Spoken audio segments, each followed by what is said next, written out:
Student, आज हम पढ़ेंगे 20 जुलाई, 21 जुलाई, 22 जुलाई और 23 जुलाई इन 4 दिनों का करंट जीके, जिसमें बहुत महत्वपूर्ण फैक्ट हैं और काफ़ी इम्पोर्टेंट है। आप इनको नोट कर लीजिए और वीडियो को पूरा देखा करें और उसको नोट कर लें। आपके लिए बहुत ही इम्पोर्टेंट फैक्ट लेकर आया हूँ, जिसमें हमारा पहला क्वेश्चन है आज का कि विश्व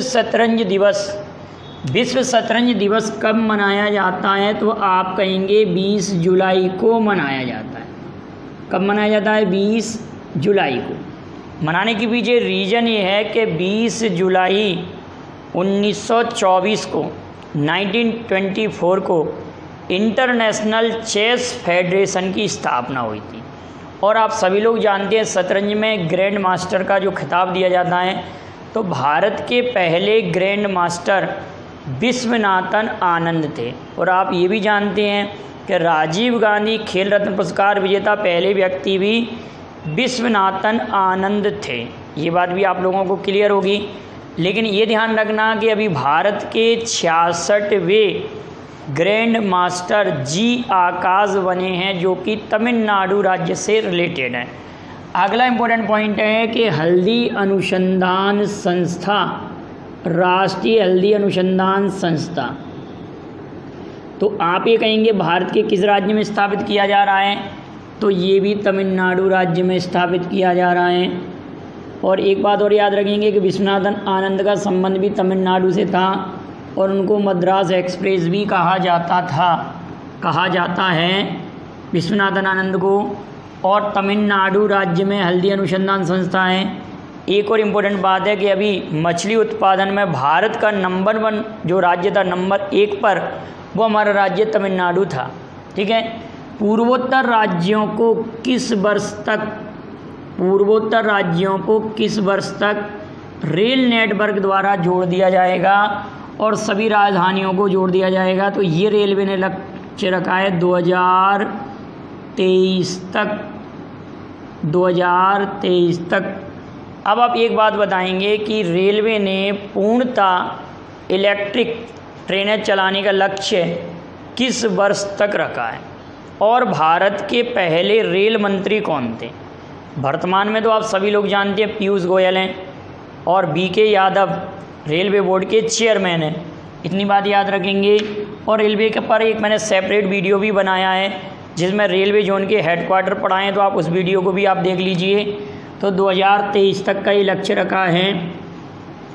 the spirit of cricket India, तो लगे ऐसा रहा होगा कि किसी भारतीय क्रिकेटर ने लिखी है ये पुस्तक, लेकिन नहीं बेटा, ध्यान रखना। The spirit of cricket India Steve वा ऑस्ट्रेलिया के जो क्रिकेटर हैं, स्टीव वा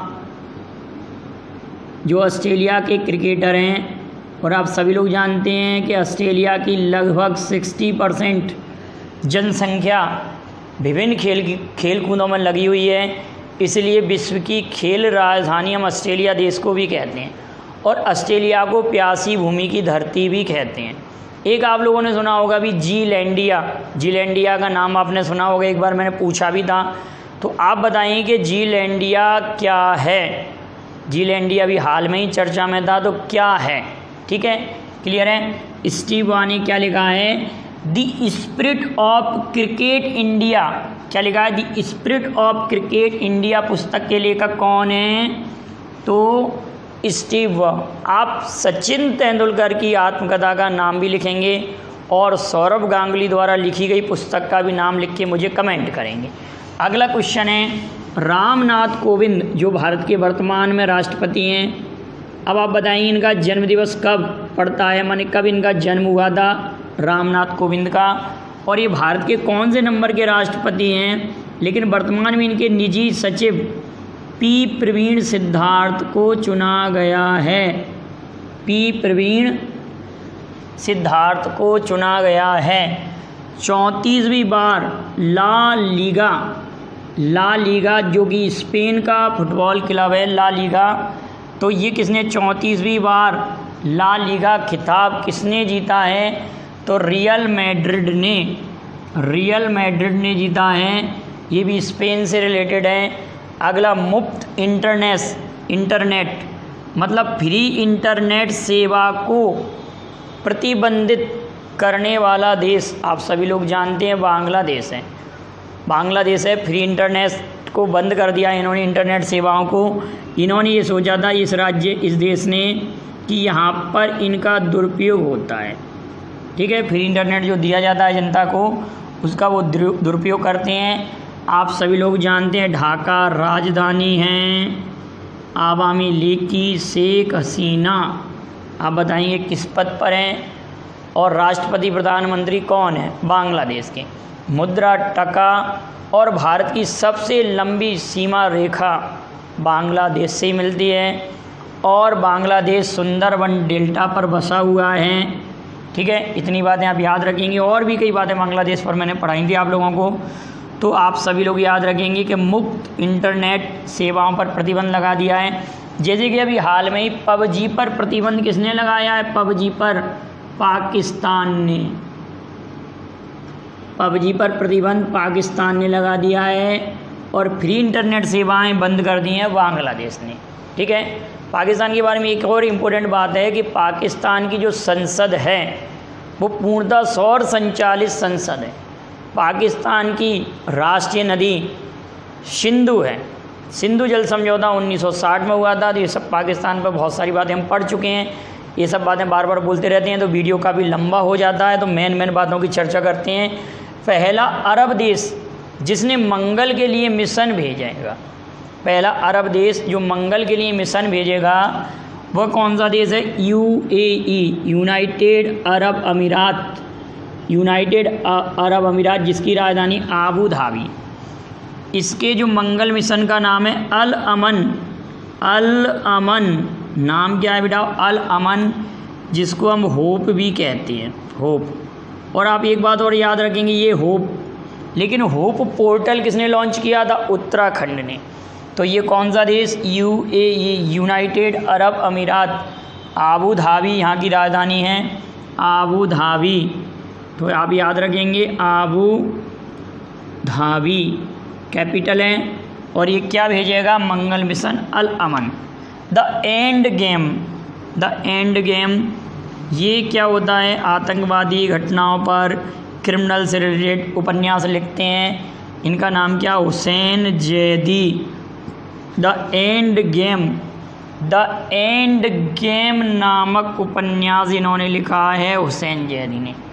हंगरी ग्रां प्री 2020, हंगरी ग्रां प्री 2020 ये विजेता कौन बने हैं, लुइस हैमिल्टन बने हैं, और जो कि मर्सिडीज चलाते हैं, याद रहेंगे क्या नाम है, लुइस हैमिल्टन मर्सिडीज चलाते हैं, और 2020 का इन्होंने जीता है हंगरी ग्रां प्री, लुइस हैमिल्टन, इतना नाम याद हो जाएंगे।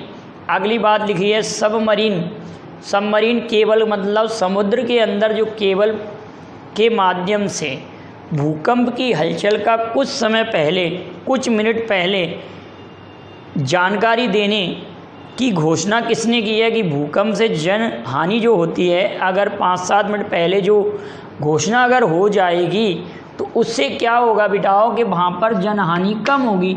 तो ये कौन करेगा, गूगल ने ऐसी योजना बनाई है कि सबमरीन केबल हमारी जितनी भी जो हमारी इंटरनेट सेवा वगैरह हमारी चलती हैं वो सबमरीन केबल के माध्यम से चलती हैं। तो आप ये घोषणा कौन करेगा, गूगल, मतलब ये योजना बना रहा है गूगल। तो अगर ये बात होती है तो बहुत अच्छी बात है, आप लोग इसको याद रख सकते हैं, इस बात को बहुत अच्छे से। एक और इम्पोर्टेंट बात आप याद रखेंगे कि भूकंपों का देश जापान को कहते हैं, भूकंपों का देश जापान को कहते हैं। अब एक प्रश्न का जवाब आप भेजेंगे कि जब भूकंप आता है तो जी के मान पर क्या प्रभाव पड़ता है, भूकंप आता है तो जी के मान पर क्या प्रभाव पड़ता है, स्मॉल जी, गुरुत्वीय त्वरण पर क्या प्रभाव पड़ेगा। अगला इंपॉर्टेंट पॉइंट है पबजी पर प्रतिबंध, हमने पढ़ लिया था। पैरा एथलीट रमेश टीकाराम का निधन हुआ है। क्वेश्चन ऐसे आएगा कि अभी हाल में ही चर्चा में रहे रमेश टीकाराम किस क्षेत्र से संबंधित हैं, तो हम कहेंगे पैरा एथलीट हैं। अभी उत्तराखंड सरकार ने डेंगू विरोधी अभियान चलाया है। डेंगू विरोधी, क्योंकि अब आप समझ ही रहे हैं इस समय वर्षा का मौसम है, तो कई स्थानों पर अगर पानी भर जाएगा तो डेंगू के जो मच्छर वगैरह होते हैं वो ज़्यादा पनपेंगे। तो उनकी रोकथाम के लिए उत्तराखंड सरकार ने क्या चलाया है, डेंगू विरोधी अभियान। उत्तराखंड के बारे में आप अच्छे से जानते हैं कि भारत का पहला नेशनल पार्क उत्तराखंड राज्य में ही स्थापित हुआ था, मतलब उत्तराखंड क्षेत्र में ही चला गया है वो, जिसका नाम है हैली नेशनल पार्क, जिसको हम जिम कॉर्बेट कहते हैं। क्वारंटाइन सुविधा दी गई थी। होप पोर्टल लॉन्च इसी ने किया था, उत्तराखंड ने होप पोर्टल लॉन्च किया था। ये सब बातें हमने, और उत्तराखंड में लाइकेन पार्क भी बनाया गया है। गरसेन इसकी एक और कैपिटल बनी उत्तराखंड। त्रिवेंद्र सिंह रावत और बेबी रानी मौर्य उत्तराखंड से रिलेटेड हैं। तो त्रिवेंद्र सिंह रावत आप सभी लोग जानते हैं, तो आप ध्यान रखेंगे। डेंगू विरोधी अभियान उत्तराखंड राज्य। सूरज कदे मरदा नहीं, क्या लिखा हुआ, सूरज कदे मरदा नहीं। आप समझ रहे हैं किस टंग में ये, मतलब कौन सी भाषा आपको लग रही है, तो आप कहेंगे पंजाबी है। ये शहीद ऊधम सिंह का नाम आपने सुना होगा, जिन्होंने जलियांवाला बाग हत्याकांड में जनरल डायर को देखा था उस समय, और उन्होंने 20 साल तक उनका पीछा करते हुए लंदन में उसकी हत्या कर दी थी। तो उन्हीं के जीवन पर ये पुस्तक लिखी गई है, सूरज कदे मरदा नहीं। क्वेश्चन ऐसे भी बन सकता है कि सूरज कदे मरदा नहीं, ये जो पुस्तक है वो किसके जीवन पर है, तो शहीद ऊधम सिंह के जीवन पर है, और लिखी है बलदेव सिंह ने। किसने लिखी है बेटाओ, बलदेव सिंह ने। तो देखो आज की इसमें कितनी पुस्तकें हैं, एक सूरज कदे मरदा नहीं, एक उपन्यास है the end game Hussain Zaidi, दूसरा the spirit of cricket India Steve Waugh. तो तीन तो हमारी पुस्तकों से रिलेटेड ही क्वेश्चन हो गए आज की वीडियो में। पासेक्स नौसैनिक युद्ध अभ्यास, पासेक्स नौसैनिक युद्ध अभ्यास किन दो देशों के मध्य संपन्न हुआ अभी हाल में ही, तो यूएसए और इंडिया के मध्य। क्वेश्चन केवल ऐसे आएगा कि पासेक्स युद्ध अभ्यास किन दो देशों के मध्य आयोजित होता है, तो यूएसए और इंडिया। गोधन न्याय योजना, गोधन न्याय योजना ये किस राज्य सरकार ने, छत्तीसगढ़ राज्य सरकार ने प्रारंभ की है, और छत्तीसगढ़ राज्य सरकार ने स्पंदन अभियान भी चलाया था। एक और बात, लालजी टंडन का भी निधन हुआ है। वो किस राज्य के राज्यपाल थे, तो आप कहेंगे मध्य प्रदेश के राज्यपाल। आनंदीबेन पटेल ने कार्यभार संभाला है। लालजी टंडन के बारे में आपको और कोई जानकारी हो तो आप लिख सकते हैं, कमेंट कर सकते हैं। अगला इम्पोर्टेंट बात है, प्लाज्मा दाताओं के लिए नौकरियों में आरक्षण, स्पेशली आरक्षण दिया जाएगा। तो ये राज्य कौन सा बना है, असम। असम अभी चर्चा में था। देहिंग पटकई नेशनल पार्क बना है नया। देहिंग पटकई वर्ल्ड सेंचुरी थी, उसको नेशनल पार्क में कन्वर्ट किया गया है। और असम में काजीरंगा में एक सींग वाला घेड़ा के लिए प्रसिद्ध है, जो कि सर्वाधिक यहीं पर पाए जाते हैं। असम की राजधानी आप जानते हैं दिसपुर है। और भी जो भी असम के बारे में आपको जानकारी हो आप लिख सकते हैं। लेकिन प्लाज्मा दाताओं के लिए, और यहाँ पर सेकंड प्लाज्मा बैंक, फर्स्ट तो दिल्ली में बना था, सेकंड यहीं बना है असम में। अगला है मुख्यमंत्री घर घर राशन योजना। ये राशन कार्ड धारियों के लिए चलाई गई है दिल्ली सरकार ने, न्यू दिल्ली ने। 5T और सील्ड प्लान भी न्यू दिल्ली का था। 5T और DRDO का हेडक्वार्टर भी न्यू दिल्ली में है। आप सभी लोग जानते हैं कि घर घर राशन योजना न्यू दिल्ली ने चलाई है, नई दिल्ली सरकार ने। मधु बाबू पेंशन योजना के तहत ट्रांसजेंडरों को शामिल किया गया है। ट्रांसजेंडर आप सभी लोग जानते हैं, ट्रांसजेंडरों को इसमें शामिल किया गया है। ये उड़ीसा राज्य सरकार ने ऐसा किया है। और उड़ीसा के मुख्यमंत्री नवीन पटनायक हैं, जिनको हीरो टू एनिमल अवार्ड मिला है। चिल्का झील उड़ीसा में है, और उड़ीसा में कटक है, और उड़ीसा के पास में ही एक व्हीलर द्वीप है जिसका नाम APJ अब्दुल कलाम द्वीप किया गया। इस तरह से आप लिंक करके पढ़ेंगे तो मधु बाबू पेंशन योजना, ये मधु बाबू उड़ीसा के पहले स्नातक भी थे। तो इस तरह से हम इनको याद करेंगे, काफ़ी इम्पोर्टेंट फैक्ट हैं। आपको ये पसंद आया हो तो लाइक और शेयर कीजिए। Thank you very much. जय हिंद, जय भारत।